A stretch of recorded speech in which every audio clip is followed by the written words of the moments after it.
Dans la polémique sur les questions migratoires, les positions des uns et des autres sont extraordinairement tranchées. Pour les uns, les migrants n'ont aucun droit automatique d'accéder au territoire français et ne doivent être acceptés qu'au compte-gouttes, soit parce qu'ils peuvent justifier d'un statut de réfugié et demander l'asile, soit parce qu'ils ont une valeur économique qui les rend indispensables. Pour les autres, le respect des droits humains impose avant tout un accès systématique et non discriminatoire au territoire français, avant même l'examen de l'acceptabilité de leur démarche. Malgré leurs différences de philosophie, ces deux approches ont un point commun: elles considèrent les migrants comme des objets manipulables et non comme des sujets, des personnes animées d'une volonté et d'un projet propre. Or, quel est le projet des migrants ?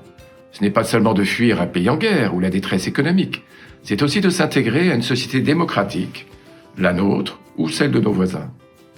Dans leur optique, la vraie perspective à long terme, le but ultime de leur démarche, c'est d'acquérir la nationalité d'un État membre.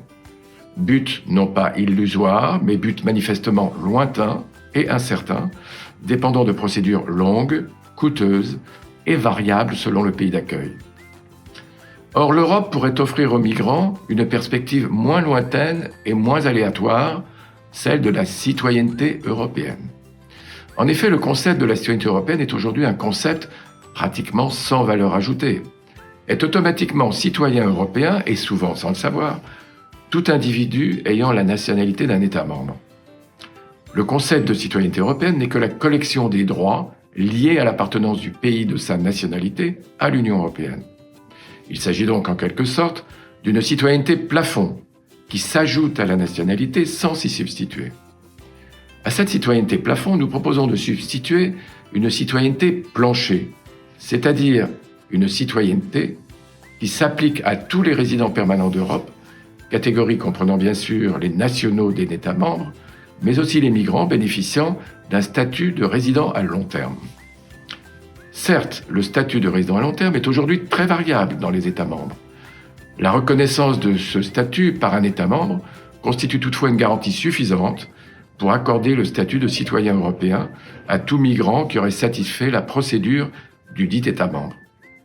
Cette citoyenneté européenne devrait être accordée pour la même durée que le droit de résidence.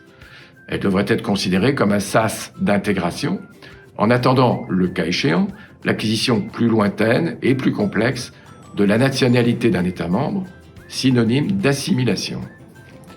Surtout, l'acquisition de la citoyenneté européenne serait matérialisée par la délivrance d'un passeport européen, document juridique qui garantirait à leurs bénéficiaires des droits européens identiques à ceux des nationaux des États membres. Libre circulation en Europe, libre établissement dans les mêmes limites que pour les nationaux, bénéfice de la protection consulaire des États membres à l'extérieur de l'Union, droit de vote aux élections municipales et européennes, accès aux politiques européennes telles que la PAC ou le programme Erasmus, d'une manière générale, jouissance de tous les droits réservés aux citoyens de l'Union par la Charte des droits fondamentaux. Les droits ne vont pas cependant sans devoir. Des tests d'admission devraient être prévus. Au moins la connaissance élémentaire à l'écrit et à l'oral d'une langue de l'Union, la connaissance de l'histoire de l'Europe et de l'Union européenne, et un engagement de fidélité aux idéaux démocratiques européens.